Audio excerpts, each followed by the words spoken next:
Well, we'd like to welcome everyone tonight. This will be lesson number 2 in this series that I've entitled The Miracle of Mercy. Last Wednesday night, we began the lesson series with the topic of the marvel of mercy. And tonight we're going to be exploring the meaning of mercy, as in these classes we talk about God's wonderful mercy. I want to start by getting you to think a little bit about trying to describe the meaning of anything. Can you imagine being given the task to describe the Pacific Ocean if you were given just a very small jar of ocean water? Or maybe how would you explain or try to describe or give a report, let's say, on the Rocky Mountains? If you were given a cheap camera and told you could take about 5 pictures, how well would that go? When astronauts, when they gather samples from a planet, they send out a robot and they gather a few samples together. And what percentage of God's vast universe do they reveal to us? Well, all of this is to say that this is how I feel about trying to explain the meaning of mercy in one class, as we'll do tonight. In fact, I know that that's not possible. That's why over the next 10 weeks after tonight, we will be talking about God's mercy and all the different facets of God's mercy. After all, when we think about it, efforts to capture the completeness of God's character trait, any of his character traits, really is quite inadequate from a human level. We have nothing more to work with than a small jar, a cheap phone, and a robot gathering samples on a planet. Well, we're going to approach our discussion tonight with the idea that as we look at the meaning of mercy, we're going to be aware that our definition of God's mercy will be sketchy at best. You see, I think Isaiah the prophet knew what he was talking about when he wrote in Isaiah chapter 55, verses 8 and 9, that God's ways and his thoughts are much higher than our ways and our thoughts. Paul the apostle described it this way when in Romans chapter 11 and verse 33, he said, "Oh, the depth of the riches of God's wisdom, how unsearchable are his judgments and his ways past finding out." And yet tonight, I believe that God openly invites us to search for his unsearchable mercy. I want to begin tonight by touching on the subject of mercy's twin sister that I mentioned last Wednesday night when we met. And that would be, mercy's twin sister would be grace. And by doing this, by looking at God's grace tonight, we're going to talk about what God's grace provides for us, what it gives us as a gift. And then after we do that, we'll be talking about what mercy then calls us to do. So we're going to focus on grace as God gives it to us as a gift. And then we'll look at it, well, now we need to give that grace or that mercy out to others. And so we'll look at the call of mercy. That will really be the bulk of our lesson tonight. But let's talk about grace. Now, I don't know where it came from, but someone once said that as they described the relationship between mercy and grace, they would say that grace is what God gives us that we don't deserve, and mercy is us not getting what we do deserve. And so if you look at it that way, in God's grace, he gives us the gift of heaven, which we don't deserve. And in his mercy, he allows us not to go to hell, which is, of course, what we do deserve. I don't know, I think that whole concept sounds like it's a Bible verse somewhere, but not exactly. But anyway, let's go ahead and talk about, I want you to show how God's grace is a gift. And then again, in the second part of the lesson, we'll look at mercy as God's calling on our life. I'd like you to turn your Bibles to 2 Corinthians chapter 8. Let me give you a minute to find that passage, 2 Corinthians chapter 8. And again, if you're not aware, we do have an outline that's available on the, will be available on YouTube as well, so you can follow along. But let's look at 2 Corinthians chapter 8. We're looking at the gift of grace. Grace really is divine participation in human weakness. And grace basically functions in two major ways. Number one, it provides us with the ability to do what we cannot do on our own. And secondly, it also provides salvation where salvation cannot be earned. And so that's what we're going to be talking about right now. Let me expand on these two ideas. First of all, with God's grace, it provides us the ability to accomplish what we cannot accomplish on our own. And we see this example here. We see this in the example of the churches in Macedonia that Paul mentions as he's writing to the churches in Corinth in 2 Corinthians chapter 8. Look with me now at verse 1. Paul writes in verse 1, "Moreover, brethren, we make known to you the grace of God bestowed on the churches of Macedonia." So Paul is saying to the Corinthians, I've got something I want to share with you. I'm going to use the Macedonians as an example, and I want you to know about this grace that God bestowed on them. Now, as we read on in that same chapter, you'll notice at the end of verse 2, he refers to the riches of their liberality. That is, that even out of their poverty, the Macedonian saints gave out of the riches of their liberal mindset, their liberal desire to give.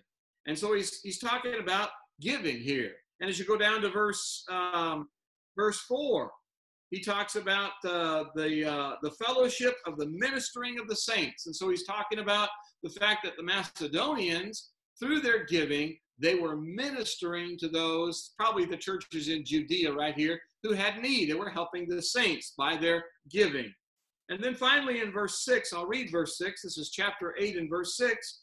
Paul says, "So we urge Titus then, that as he had begun, so he would also complete this grace in you as well."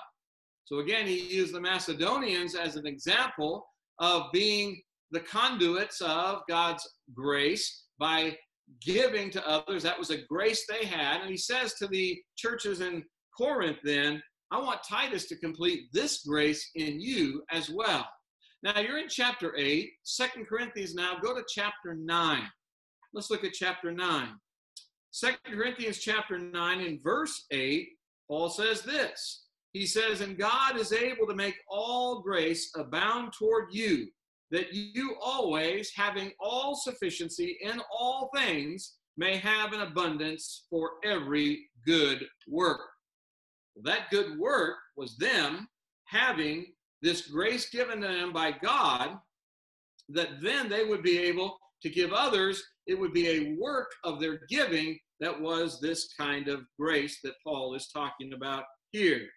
And so again, we have grace as the ability to do something, to give toward others, or to do something for others that is beyond our own ability. And again, the example was the Macedonians. Now let's turn over to 2 Corinthians chapter 12. We're still in 2 Corinthians now in chapter 12. I want to expand this now to Paul's personal life. We looked at the saints of Macedonia, and Paul mentions grace in his life and how it worked in regards to a thorn in the flesh that he had in 2 Corinthians chapter 12. We'll begin reading at verse 7. Paul says in verse 7, "And lest I should be exalted above measure by the abundance of the revelations, a thorn in the flesh was given to me, a messenger of Satan, to buffet me, lest I be exalted above measure." Paul simply saying that I was receiving some revelations from God. God kept me humble about it because he didn't want me bragging about that. So he gave me a thorn in the flesh. We don't know what it was, but something that was buffeting him, as he says here. And then he says in verse 8, now he says, "Concerning this thing, I pleaded with the Lord 3 times that it might depart from me." Watch what God said to Paul in verse 9. "God said to me, my grace is sufficient for you, for my strength is made perfect in weakness. Therefore," Paul says, "most gladly I will rather boast in my infirmities, that the power of Christ may rest upon me. Therefore," he says in verse 10, "I take pleasure in infirmities and reproaches and needs and persecutions and distresses for Christ's sake, for when I am weak, then I am strong." So here's all these problems that Paul had. But God said, I've got a grace that's sufficient for you. I've got a grace that's going to be at work in all those problem situations, Paul, that even when you have a thorn in the flesh, it is going to make you strong even when you feel weak. And so grace, again, is something that really it turns our inability into God's powerful accomplishment. It is doing something for us that we cannot do on our own. Now I want to talk about the salvation aspect of God's grace. Let's turn over to Ephesians chapter 2.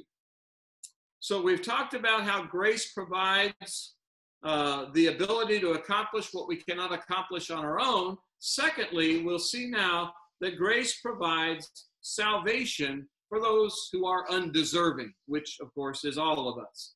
We're in Ephesians chapter 2. This ought to be a familiar verse. We'll start reading at verse 8. Before I read verse 8, though, I want you to notice, if you're in Ephesians chapter 2, up in verse 4, you will read about a God who is rich in mercy.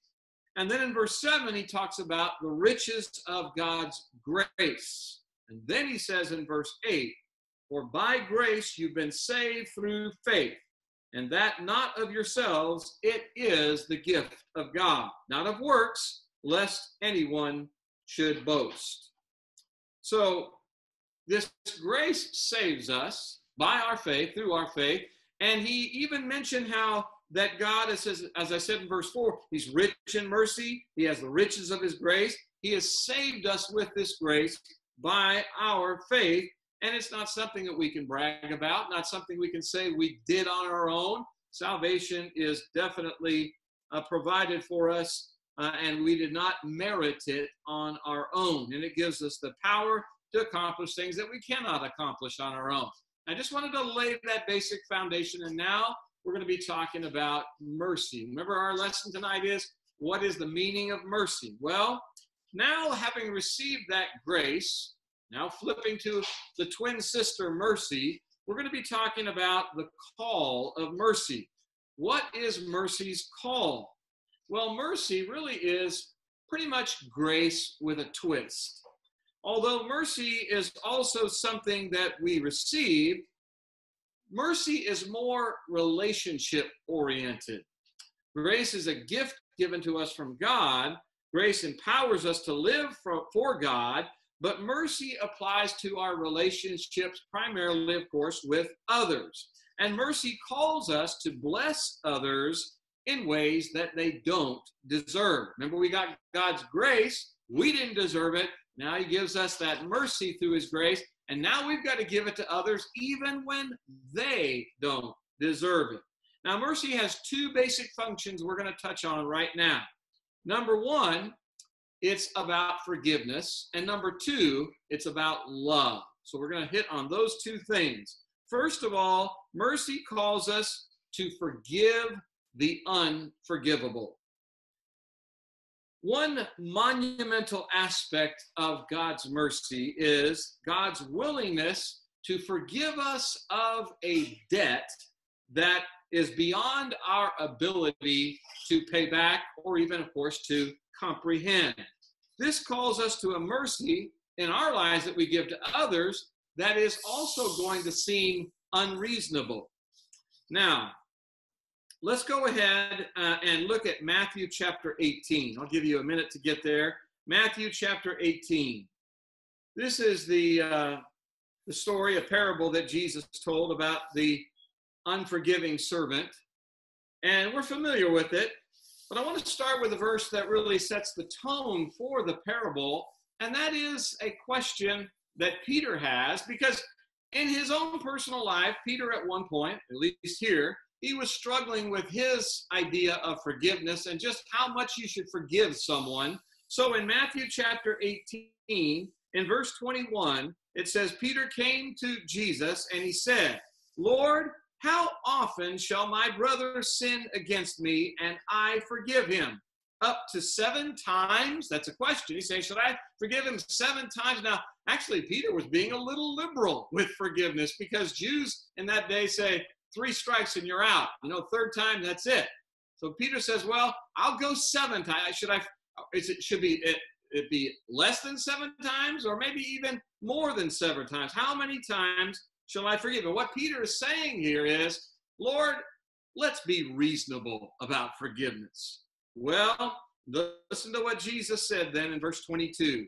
Jesus said to him, I do not say to you up to 7 times, but up to 70 times 7.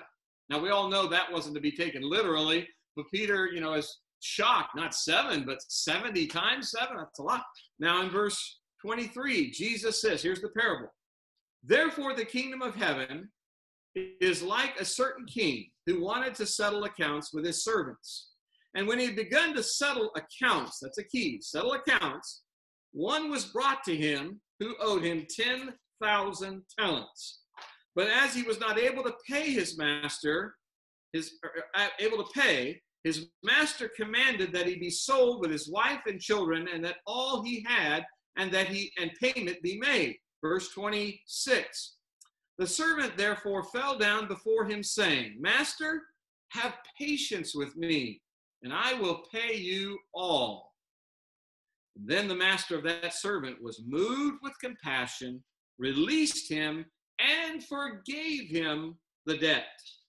But that servant went out and found one of his fellow servants who owed him 100 denarii. And he laid hands on him and took him by the throat, saying, Pay me what you owe. And so his servant fell down at his feet, and he begged him, saying, Have patience with me, and I will pay you all. Does that sound familiar? Verse 30. And he would not do that, but he went and threw him into prison till he should pay the debt. And so when his fellow servants saw that he had done that, they were very grieved, and they came and they told their master all that had been done. And then his master, after he had called him, said to him, You wicked servant, I forgive you all that debt because you begged me. Should you not also have compassion on your fellow servant, just as I had pity on you? And his master was angry and delivered him to the torturers until he should pay all that was due to him. And Jesus concludes in verse 35. He says, So my heavenly Father also will do to you if each of you from his heart, that's key, does not forgive his brother his trespasses. So if you're wondering about this debt that the first servant owed his master, it says in verse 24, it was 10,000 talents. Now, if you were to do some research on that, you would find that in our money today, that's approximately 150,000 years worth of wages. I'm saying that because it was impossible to pay back that debt. Okay, that was a debt hanging over him. Now, in verse 24, as it says, uses the example of this master settling accounts. This kind of gets back to what Peter was talking about. What's reasonable? Well, it'd be reasonable for a master to settle his accounts. It's a very common thing. And so, things should be fair. That's what's being said here in verse 24. Now, others may not know their debt, and they might not know how they have hurt you, but you, according to this parable, because you've been forgiven by God of much greater things, when someone has a small infraction compared to what God has done for you, and they do something against you, of course, the parable is telling us that we should forgive them from the heart. And if you look at verse 26, you see, in verse 26, mercy is more than patience. Mercy is more than compassion. Mercy is more than even releasing somebody from your grip, you might say. It is from the heart, forgiving them. You see that in verse 27, and then at the end in verse 35, forgiving from the heart. So let's just cut to the chase. What's the point of this parable? Well, the point is, remember how much God has forgiven you. When someone comes into your life that they seem like they've done something that is completely unforgivable on your scale, then you should forgive them just as God has forgiven you. So, again, mercy is forgiving the unforgivable. Now I want to touch on the last thing, and we'll be done tonight. Mercy also shows itself not only in forgiving the unforgivable, but now let's turn over to Luke chapter 6, And we'll see that mercy also is loving the unlovable. So let's look at, let's turn over to Luke chapter 6. Now, Jesus, throughout his life, in his own personal ministry, he modeled the kind of mercy that we're going to be looking at here in Luke chapter 6. He modeled it on many occasions. He showed it to prostitutes. He showed it to drunkards. He showed it to lepers. He showed it to the worst kinds of sinners. He showed it to just crowds in general. Jesus showed mercy throughout his ministry. And since he loved us, then we are called to love the unlovable. Now, what is the extent of the kind of mercy we should show to others? Well, Jesus kind of put it all in one short sentence in Luke chapter 6 at verse, verse 36. So we're in Luke chapter 6 in verse 36. Jesus said, "Therefore be merciful just as your Father also is merciful." Now that should actually cause you to kind of fall back on your heels and say, whoa, wait a minute. I'm supposed to be as merciful as my perfect Father in heaven is merciful. Kind of sounds like what Jesus even said in Matthew chapter 5 and verse 48 when he said, "Be perfect as your heavenly Father is perfect." And now we're to have that same kind of mercy when it comes to dealing with others in our lives. Now, the true test of mercy is not just forgiving the unforgivable, but it's also on a very daily basis, hourly basis. It is loving people who sometimes come in our circle of our atmosphere who are unlovable for whatever reasons. We cannot identify with them. Now, to put that in perspective, as we try to broaden the idea expressed by Jesus in verse 36, where he says, "Be merciful just as your Father also is merciful." Let's go back and read the verses before it so we know what Jesus is talking about. In chapter 6 of Luke, look back up to verse 27. In verse 27, Jesus says, and by the way, this is the Sermon on the Mount as well, but in verse 27, he says, "But I say to you who hear, love your enemies, do good to those who hate you, bless those who curse you, and pray for those who spitefully use you." That's always one I find difficult, when someone's used and abused me and been really rough, and I'm supposed to pray for them. That's what Jesus said. Verse 29, he continues. Jesus says in verse 29, "To him who strikes you on the one cheek, offer the other also. And from him who takes away your cloak, do not withhold your tunic either. Give to everyone who asks you, and from him who takes away your goods, do not ask them back. And just as you want men to do to you, you also do to them likewise." Verse 32, he says, "But if you love only those who love you, what credit is that to you? For even sinners love those who love them. And if you do good to those who do good to you, what credit is that to you? For even sinners do the same." Verse 34, he says, "And if you lend to those from whom you hope to receive back, what credit is that to you? For even sinners lend to sinners to receive as much back." Watch verse 35. Jesus says, "But love your enemies, do good, and lend, hoping for nothing in return. And your reward will be great, and you will be sons of the Most High. For he," that's God, "is kind to the unthankful and the evil." Well, there's a lot being said here. And hopefully, if you really took to heart everything that Jesus was calling you to, well, it may actually even cause us to say, I don't know if I want to buy in on this Christianity thing. This is above and beyond what I'm capable of doing. Well, if we've got God's mercy, we feel the wonder of his grace in our lives, and it touches us deep enough, then we're ready to step up to this challenge. We want to do better than, as Jesus says, the average sinner out there who's going to be nice to people who are nice to them. That's no big deal. But how about the people who are really evil to you? People who are, they don't love you, and they're very unlovable, and we're told that we're to love our enemies. That certainly is a big challenge. Now, when these kinds of reactions to others in my life takes place, and when I can sit back and say, wow, I was able to actually love my enemy in that scenario, I can only say that was the grace of God. That's not something I would have done on my own. In fact, really, that is God working on my heart. That is Him transforming me inside and out to where now that mercy, that call to mercy became real for me. And I'm able to even not just do nice things to nice people, but even those who are really bad people, to extend that mercy to them as well. And so what I'm simply saying is, and that's what these lessons are all about, when these kinds of things take place in my life, then I know that it is a miracle, the miracle of mercy.